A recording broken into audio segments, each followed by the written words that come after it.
மாசியே வந்தாலும் பனி மட்டும் இன்னி போன பாடு இல்லை. நம்மளுக்கு பனிக்காலம் வந்தாலும் பிரச்சனை, பனிக்காலம் போகையிலையும் பிரச்சனை தான். கடைசின்னு என் வீட்டுக்காரரும் மாட்டிட்டாரு சளிக்கு. அலாரம் அடிக்குதோ இல்லையோ டானன்னு 7 மணிக்கு கிரவுண்டு கிளம்பி ஓடிட்டு இருந்தாரு.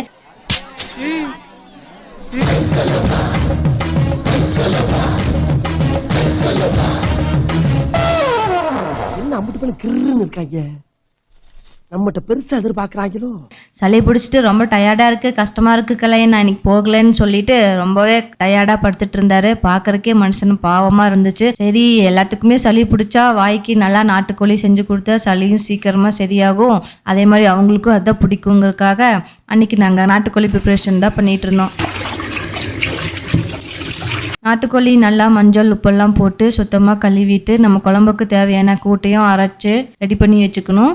அதுக்கு முன்னாடி குக்கரில் கடுகு, வெங்காயம், இஞ்சி பூண்டு, கருவேப்பிலை, அப்புறம் நம்ம கழுவி வச்சுருந்த நாட்டுக்கோழி கறி எல்லாத்தையுமே ஒரு வணக்கிட்டு நம்ம ரெடி பண்ணி வச்சுருந்த கூட்டையும் கொஞ்சமாக போட்டு நம்ம குழம்புக்கு வேணுங்கிற அளவுக்கு வந்துட்டு நம்ம தண்ணி ஊற்றி வச்சிடணும். நம்ம இது ஃபுல்லாகவே இன்னைக்கு ப்ரெஷர் குக்கரில் தான் செஞ்சுட்டு இருந்தோம். நம்மளுக்கு தேவையான அளவு உப்பு, மஞ்சத்தூள் எல்லாம் கரெக்டாக இருக்காங்கன்னு பார்த்துட்டு மூடி வச்சு ஒரு 5 விசில் விட்டோம்னா போதும். செமையான கமகமன்னு மணக்கக்கூடிய நாட்டுக்கோழி குழம்பு ரெடி ஆயிடுச்சு.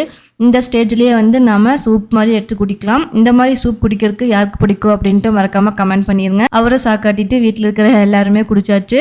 மதிய லஞ்சு வந்து சுட ரெடி ஆயிடுச்சு. அதையும் ஹாட் பாக்ஸ்க்கு நீ ஷிஃப்ட் பண்ணிட வேண்டியதுதான். ப்ரெஷர் குக்கர் ஓப்பன் பண்ணி விட்டுட்டு கொஞ்ச நேரம் அது சிம்லேயே வச்சு நம்ம பாயில் ஆக விட வேண்டியதுதான். அப்படியே வச்சா பாப்பாங்க வந்து சாப்பிட மாட்டாங்க. அதனால நம்ம இதை மட்டன் மாதிரி ஃப்ரை பண்ணோம்னா தான் இதோட டேஸ்ட்டுமே வந்து நல்லாயிருக்கும். அதுக்காக ஒரு பேனில் கொஞ்சமாக எண்ணெய் ஊற்றி கடுகு, வெங்காயம், கருவேப்பிலை, வரமிளகாய் எல்லாத்தையுமே வந்து போட்டுட்டு பாயில் ஆகிட்டு இருக்கக்கூடிய நம்மளோட கோழிக்கறியுமே எடுத்துகிட்டு வந்து போடணும். அதுக்கு முன்னாடி நம்மளோட கூட்டு பாதி எடுத்து வச்சுருந்தோம், அதையும் உள்ளுக்குள் போட்டு நல்லா மிக்ஸ் பண்ணிடணும். வேறு ஏதோ ஒன்று உங்ககிட்ட நாட்டுக்கோழி பவுடர் ஏதோ ஒன்று இருந்துச்சுன்னா மசாலா, அதுவுமே அந்த கூட்டோட ஒட்டுக்கா போட்டு வணக்கிக்கோங்க. பாயில் ஆகிட்டு இருக்கக்கூடிய நாட்டுக்கோழி கறியும் எடுத்து இந்த ஸ்டேஜில் நல்லா மிக்ஸ் பண்ணி விட்டோம்னா சுவையான நாட்டுக்கோழி ரெடி.